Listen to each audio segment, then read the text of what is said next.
వెంటనే nursing officer suspension వెంటనే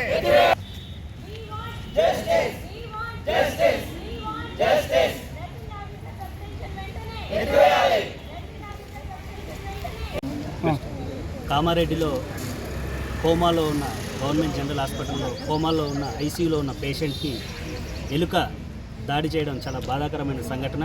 దానిని మేము చాలా బాధపడుతున్నాం మా నర్సింగ్ ఆఫీసర్స్ తరఫున.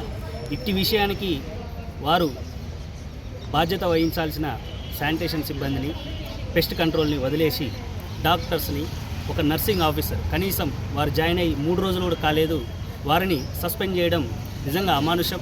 ఎందుకంటే ఆ సిస్టరు 3 రోజులైంది డ్యూటీలో జాయిన్ అయ్యి, ఆ 3 రోజులు డ్యూటీలో అయిపోయిన తర్వాత రిలీవర్గా ఆ ఒక్కరోజు ఆ ఐసీకి వెళ్ళడం జరిగింది.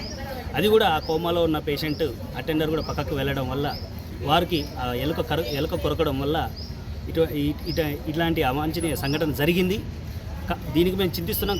కానీ 3 రోజులైనా కానీ నర్సింగ్ ఆఫీసర్ని సస్పెన్షన్ చేయడం అనేది నిజంగా మా నర్సింగ్ ఆఫీసర్స్ అందరి తరఫున మేము ఖండిస్తున్నాం. ఈ సూర్యాపేట జీజీహెచ్ హాస్పిటల్ నుంచి వారికి మేము ఆ నర్సింగ్ ఆఫీసర్కి మేము తీవ్రమైన బాధని తెలియజేస్తూ వారికి మేము సంఘీభావం తెలియజేస్తున్నాం. వారి సస్పెన్షన్ని వెంటనే ఎత్తేయాలని ఈ యొక్క ప్రభుత్వానికి మా నర్సింగ్ ఆఫీసర్స్ అసోసియేషన్ తరఫున విజ్ఞప్తి చేస్తున్నాము.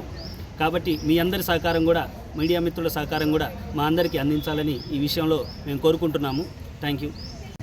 మంజుల అనే మా నర్సింగ్ ఆఫీసరు ఆ రోజే 3 రోజులైంది డ్యూటీలో జాయిన్ అయ్యి, ఆమె పాపం జాయిన్ అయ్యి 3 రోజులు కూడా కాలేదు. ఆమెను సస్పెండ్ చేయటం అంటే మేము అందరం బాధపడుతున్నాము.